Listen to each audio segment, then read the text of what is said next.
Hi friends, ragi மாவில் ஒரு சூப்பரான பாயாசங்க. ஆமாங்க, இது ரொம்பவே டேஸ்ட்டாக இருக்குங்க. இது கால்சியம் ரிச் ட்ரிங்க்னே சொல்லலாங்க. இது அவ்வளோ டேஸ்ட்டாக இருக்குங்க. ராகி மாவு பாலெல்லாம் சேர்த்து ஒரு சூப்பரான பாயாசம். இது அட்டகாசமான டேஸ்ட்டாக இருக்குங்க.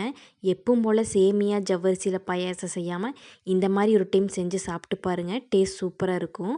வாங்க இது எப்படி செய்கிறதுன்னு பார்க்கலாம்.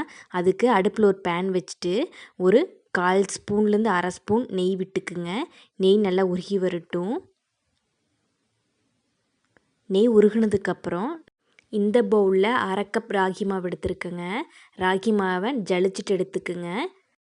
இந்த ராகி மாவை அந்த நெய்யில் சேர்த்து நல்லா வறுத்து விடுங்க.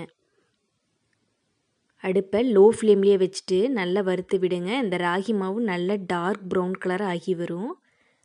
நெய்யில் வறுத்து சேர்க்கும்போது நல்ல ராகி மாவு மணமாகவும் இருக்குங்க, டேஸ்ட்டாகவும் இருக்கும்.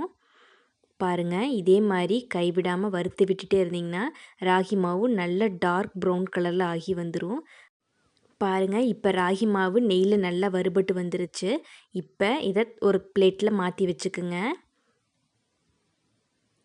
இதுக்கப்புறம் ஒரு 1/2 ஸ்பூன் நெய் விட்டுக்குங்க. அதே பேனில் நெய் நல்லா உருகி வரட்டும். உருகினதுக்கப்புறம் இதே கப்பில் நான் 1/2 கப் வெள்ளை ரவை எடுத்துருக்கேங்க. அந்த ரவையும் இந்த நெய்யில் சேர்த்து வறுத்து விடலாம். இதே கப்பில் 1/2 கப் நெய்யில் சேர்த்து நல்லா வறுத்து விடுங்க. இந்த ரவையும் இந்த நெய்யில் நல்லா வறுபட்டு வரட்டும். ரவை நெய்யில் வறுக்கும்போது பேல் எல்லோயிஷ் கலரில் வருங்க. பாருங்கள், நெய்யில் நல்லா வறுபட்டதுக்கப்புறம் ரவையோட ஒயிட் கலர் சேஞ்ச் ஆகி லைட் எல்லோ கலரில் மாறி வந்துருச்சு. இதுக்கப்புறம் ஒரு 2 டேபிள் ஸ்பூன் கல்கண்டு சேர்த்துக்குங்க. கல்கண்டு சேர்த்து நல்லா வறுத்து விடுங்க. கல்கண்டு உருகாதான்னு நினைக்காதீங்க, நம்ம பால் சேர்த்து கொதிக்க விட போகிறோம். அதனால் கல்கண்டு நல்லா உருகி வந்துடும். ஒரு 2 நிமிஷம் வதக்கி விட்டதுக்கப்புறம் ஒரு 1/4 ஸ்பூன் ஏலக்காய் தூள் சேர்த்துக்குங்க. ஏலக்காய் தூள் சேர்த்ததுக்கப்புறம் லைட்டாக வதக்கி விடுங்க. இதுக்கப்புறம் நம்ம 1/2 கப் ரவைக்கு 1 கப் பாலை காய்ச்சி ஆற வச்சு இது கூட சேர்த்துக்குங்க. பால் சேர்த்து நல்லா மிக்ஸ் பண்ணி விடுங்க. இந்த பால்லையே இந்த ரவை நல்லா வெந்து வரட்டும். அந்த கல்கண்டு இந்த பாலில் நல்லா மெல்ட் ஆயிரும். ரவை குயிக்காக வெந்துருங்க, ஏன்னா பால் காய்ச்சி ஆற வச்சுருக்குறோம். பாலும் சீக்கிரம் சுண்டி வந்துடும். பாருங்கள், ஒரு 2 நிமிஷத்துலேயே இந்த ரவை நல்லா அந்த பால் அப்சர்வ் ஆகி நல்லா வெந்து வந்துடும். நல்லா ஓரங்கள் எடுத்து விட்டு கிளறி விடுங்க. ரவை நல்லா வெந்து வரட்டும். பாருங்கள், இப்போ ரவை எல்லா பாலையும் உறிஞ்சி நல்லா வெந்து வந்துருச்சு. ரவை நல்லா உருண்டு வந்துருச்சு. இதுக்கப்புறம் நம்ம வறுத்து வச்சுருந்தோம்ல நெய்யில் ராகி மாவு, அதையும் சேர்த்து நல்லா மிக்ஸ் பண்ணி விடுங்க. இந்த மாதிரி கரண்டியை வச்சு நல்லா அமுத்தி மிக்ஸ் பண்ணி விடுங்க. அந்த ராகி மாவு நல்லா ரவையோட மிக்ஸ் ஆகி வரட்டும். லைட்டாக இந்த மாதிரி மிக்ஸ் ஆனதுக்கப்புறம் அடுப்பு ஆஃப் பண்ணிடுங்க. நம்ம கைகளால் பிசைஞ்சு விட்டுக்கலாம். இதுக்கப்புறம் அடுப்பு ஆஃப் பண்ணிவிட்டு அதை ஒரு தட்டில் மாற்றி நம்ம நல்லா பிசைஞ்சு விட்டுக்கலாம். கைகளால் பிசைஞ்சு விடும்போது நல்லா உருண்டு வருங்க. கையில் லைட்டாக நெய் அப்ளை பண்ணிவிட்டு நம்ம பிசைஞ்சு விட்டுக்கலாம். கையில் நெய் அப்ளை பண்ணும்போது ஒட்டாமல் நல்லா உருண்டு வருங்க. இந்த மாதிரி அழுத்தி அழுத்தி பிசைஞ்சிங்கன்னா அந்த ரவை ராகி மாவெல்லாம் நல்லா மிக்ஸ் ஆகி ஒரு சப்பாத்தி மாவு கன்சிஸ்டன்சிக்கு வந்துடுங்க. இதே மாதிரி நல்லா மிக்ஸ் பண்ணி விடுங்க. இந்த ரவை நல்லாவே வெந்திருக்குங்க.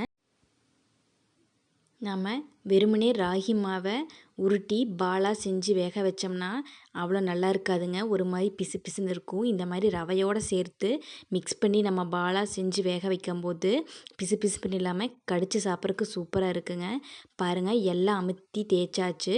இதுக்கப்புறம் கொஞ்சோண்டு கையில் நெய் அப்ளை பண்ணிவிட்டு குட்டி குட்டி பவுல்ஸாக உருட்டி வச்சுருங்க. இந்த அளவுக்கு இருந்தால் கரெக்டாக இருக்குங்க. ரொம்ப பெரிய சைஸு வேண்டாம். இந்தளவு இருந்தால் தான் பார்க்குறக்கு அழகாக இருக்கும். இதே மாதிரி மீதி உள்ள மாவையும் பால்ஸாக உருட்டி எடுத்துக்குங்க. பாருங்கள், நான் எல்லா பாலையும் உருட்டி எடுத்துகிட்டு வந்துட்டேன். எவ்வளோ சாஃப்டாக இருக்குன்னு. இது இப்படியே சாப்பிட்றக்கே சூப்பராக இருந்துச்சுங்க. அதுக்கப்புறம் இட்லி தட்டத்தில் ஒரு துணி வச்சுட்டு அந்த பவுல்ஸ் எல்லாம் சேர்த்திட்டு நம்ம ஆவியில் வேக வச்சு எடுத்துக்கலாம். ஒரு 15 நிமிஷம் விட்டிங்கன்னா இந்த மாதிரி நல்லா சாஃப்டாக வெந்து வந்துடும். கையில் தொடும்போது ஒட்டுற மாதிரி தான் இருக்குங்க. ஆனால் ஆறுனதுக்கப்புறம் நல்ல பால் சாஃப்டாகி வந்துடும். பாருங்கள், ஆறுனதுக்கப்புறம் எவ்வளோ சாஃப்டாக வந்துருச்சுன்னு பால். நல்லா மெது மெதுன்னு பால் சூப்பராக ரெடி ஆயிடுச்சுங்க. இதுக்கப்புறம் அடுப்பில் ஒரு பேன் வச்சுட்டு ஒரு 1/4 கப் துருவின வெல்லம் சேர்த்து லைட்டாக தண்ணி விட்டு வடிகட்டி எடுத்து வச்சுக்குங்க. வெல்லத்தில் கல் மண் தூசி இல்லாமல் இந்த மாதிரி கரைஞ்சதுக்கப்புறம் வடிகட்டி எடுத்து வச்சுக்குங்க. பாகுப்பத தேவையில்லைங்க, வடிகட்டி மட்டும் எடுத்து வச்சுக்கோங்க. அதுக்கப்புறம் ஒரு 1/4 ஸ்பூன் நெய் விட்டு திராட்சை முந்திரி சேர்த்து நல்லா வறுத்து விடுங்க. இது வறுந்ததுக்கப்புறம் 2 கப் பால் சேர்க்க போகிறோம். காய்ச்சி ஆற வச்ச பால் இதை சேர்த்துக்குங்க. 2 கப் சேர்த்துக்குங்க. நம்ம மெஷர் பண்ணோம்ல ரவை, அதே கப்பில் 2 கப் பால் சேர்த்துக்குங்க. பால் நல்லா கொதித்து வரட்டும். லைட்டாக இந்த மாதிரி கொதித்து வந்ததுக்கப்புறம் நம்ம ரெடி பண்ணி வச்சுருந்த அந்த ராகி பால்ஸை இது கூட சேர்த்துக்குங்க. இது கூட சேர்ந்து ஒரு 5 நிமிஷம் நல்லா கொதித்து வரட்டும்.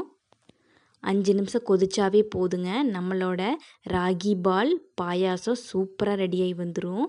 இது கொதிச்சதுக்கப்புறம் அடுப்பு ஆஃப் பண்ணிடுங்க. அவ்வளோதாங்க, நம்மளோட பாயாசம் அதுவும் ராகி பாலில் செஞ்ச பாயாசம் சூப்பராக ரெடியாகி வந்துருச்சு. நீங்கள் சேமியா ஜவ்வரிசி எல்லாம் எதுவும் சேர்க்க வேண்டிய அவசியம் இல்லைங்க. ப்ளெயினாக இந்த பால்லையே ராகி பாலை போட்டு அப்படியே இந்த சுகர் சிரப்பை இது கூட சேர்த்துக்குங்க. உங்களுக்கு தேவையான அளவு சுகரை இது கூட சேர்த்துக்குங்க. அதிகமாக சுகர் சாப்பிட மாட்டிங்கன்னா அந்த சிரப்பை கொஞ்சம் கம்மி பண்ணி உங்களுக்கு தேவையான அளவு சேர்த்துக்குங்க. அவ்வளோதாங்க. இது சில்லுன்னு சாப்பிட்லாம், கூலாகவும் சாப்பிட்லாம். ரெண்டுமே டேஸ்ட்டாக இருக்குங்க. நான் சுகர் இன்னும் கொஞ்சம் ஆட் பண்ணிக்கிறேன்.